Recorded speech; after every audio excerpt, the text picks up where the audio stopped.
Today, I'll be showing you how to unlock any phone from any carrier through a simple and free method. This will work for any brand, including Samsung, iPhone, LG, Motorola, Huawei, or any other.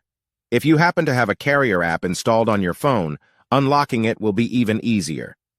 After following the steps in this video, you won't need an unlock code. Instead, you'll simply wait for a message in the carrier app indicating that your phone has been unlocked. For iPhone users, just connect your device to Wi-Fi, and the unlock should activate. Before we begin, I'd like to mention a small disclaimer. The tool I'm about to show you is 100% legal, safe, and free. This tool will also help you get your phone unlocked, regardless of whether it's currently under an active contract with your service provider. By the way, please be very careful with the spam comments left on this video. They are all from bots representing people who offer this service for a fee. We might be affecting their business since I'm showing you a free method to unlock your phone from carriers. Follow my exact steps from this video, and after that, you will have a phone that will work with any SIM card from any carrier in the world.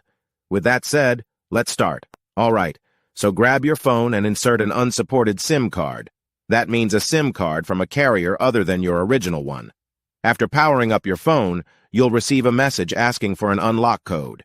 Once you enter the code, your phone will be fully unlocked and ready to use with any carrier. Here's the best part. You can unlock your phone for free on this website. Just follow the instructions here, and you'll unlock your phone for free using a simple method. Thanks so much for watching this video. See you in the next one.